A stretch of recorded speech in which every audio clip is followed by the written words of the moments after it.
Video pembelajaran saya kali ini membahas mengenai struktur cerita fantasi. Struktur cerita fantasi terdiri atas 3 bagian. Yang pertama, orientasi. Yang kedua, komplikasi. Yang ketiga, resolusi. Nah, di bagian orientasi ini, struktur ini berisi pengenalan tokoh. Siapa tokoh dalam ceritanya tersebut? Boleh ya. Atau diawali dengan pengenalan latar.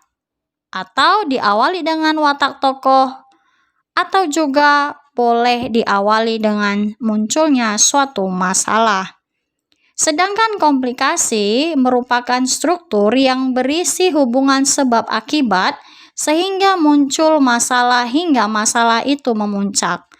Maksudnya di sini, di dalam komplikasi ini kan terjadi rangkaian-rangkaian peristiwa yang dialami oleh para tokoh. Nah, pada saat rangkaian-rangkaian peristiwa itu terjadi, dapat terjadi suatu masalah, bahkan masalah itu bisa sampai ke arah puncaknya. Yang ketiga, resolusi. Resolusi ini struktur yang berisi penyelesaian masalah dari konflik yang telah terjadi sebelumnya. Struktur cerita fantasi itu dapat dikembangkan dengan pola-pola sebagai berikut. Kita mulai dari struktur orientasi. Pola pengembangan orientasi terdiri atas, pertama, dikembangkan dari deskripsi latar.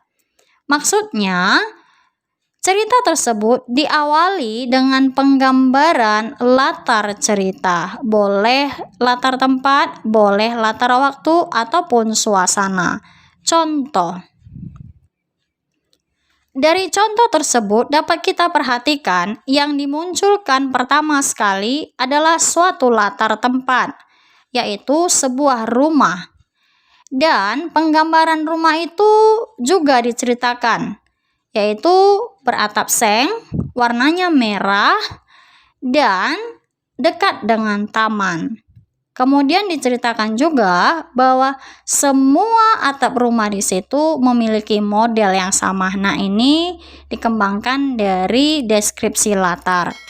Pola pengembangan yang kedua dikembangkan dari pengenalan tokoh. Di bagian orientasi diawali dengan memperkenalkan tokoh cerita tersebut. Contoh. Dari contoh tersebut dapat kita perhatikan bahwa cerita itu diawali dengan memperkenalkan tokohnya, yaitu seorang gadis. Dan diperkenalkan juga ciri-ciri gadis tersebut, yaitu berhidung mancung, bola matanya warna hijau, dan dikatakan di situ, aku tahu dia bukan manusia sepertiku, mungkin beda status ya. Pola yang ketiga dikembangkan dari pengenalan konflik. Maksudnya, di bagian orientasi ini dimulai dengan adanya suatu masalah. Contoh. Dari contoh tersebut dapat kita perhatikan bahwa adanya suatu masalah yang muncul, yaitu bahwa Ezra dan teman-temannya telah membawa seorang manusia purba dari zamannya ke zaman Ezra. Nah, masalahnya itu semakin besar karena kalau mereka tidak mengembalikan manusia purba tersebut dalam waktu 12 jam, maka si manusia purba akan mati. Jadi, itu pengenalannya dari munculnya masalah terlebih dahulu ya. Struktur komplikasi juga memiliki pola pengembangan sebagai berikut. Yang pertama, dikembangkan dengan menghadirkan tokoh lain. Artinya, di dalam rangkaian peristiwa itu tiba-tiba dihadirkanlah tokoh yang lain. Lain itu maksudnya berbeda dari tokoh utamanya. Contoh. Nah, di dalam contoh tersebut dapat kita perhatikan bahwa tokoh lain yang muncul itu adalah seorang alien yang ukurannya lebih besar dari alien-alien yang lain. Pola pengembangan yang kedua dikembangkan dengan mengubah latar. Dalam artian adanya suatu perubahan latar. Bisa saja peristiwa-peristiwa itu terjadi karena latar tempat berubah, atau latar waktu berubah, atau latar suasana yang berubah. Perhatikan contoh berikut. Di contoh tersebut ada suatu perubahan latar, yaitu awalnya laut itu tenang, tiba-tiba bergelombang. Nah, ini bisa saja menimbulkan suatu masalah kan, yang awalnya tenang tiba-tiba bergelombang. Nah, ini ada perubahan latar. Pola yang ketiga, dikembangkan melompat pada zaman yang berbeda. Dalam artian masalah itu dimulai karena adanya suatu lompatan zaman yang berbeda, boleh dari masa depan ke masa lampau ataupun sebaliknya. Contoh sebagai berikut.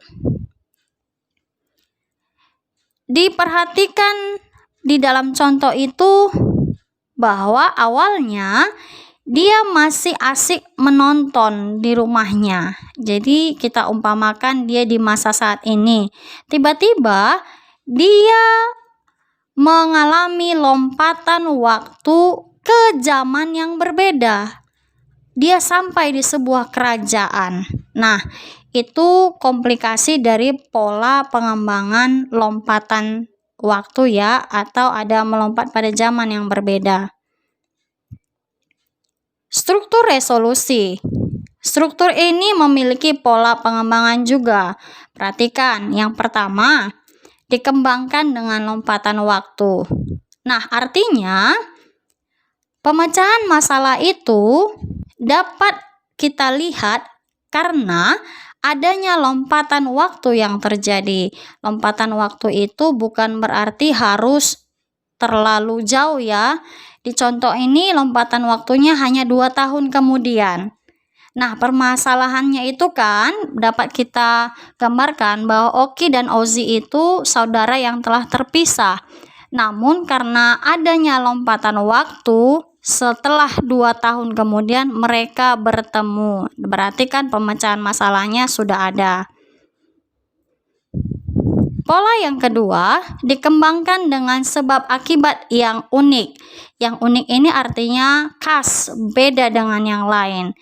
Dari contoh dapat kita perhatikan bahwa karena dia tidak sengaja menyebutkan kata aduh, maka pintu terbuka lebar. Bisa kita asumsikan bahwa si tokoh saya itu sedang terkurung.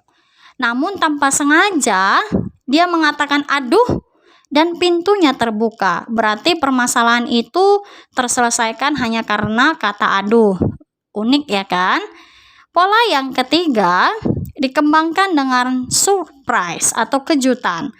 Nah, dari contoh tersebut dapat kita lihat ada seorang putri yang sudah tidur selama 3 tahun. Namun tiba-tiba dia terbangun. Nah, berarti kan pemecahan masalah itu secara kejutan, surprise yang terjadi. Itu ya. Berikutnya kita akan membahas ragam alur cerita. Nah, apa sih alur? Alur atau plot merupakan rangkaian peristiwa yang dialami para tokoh.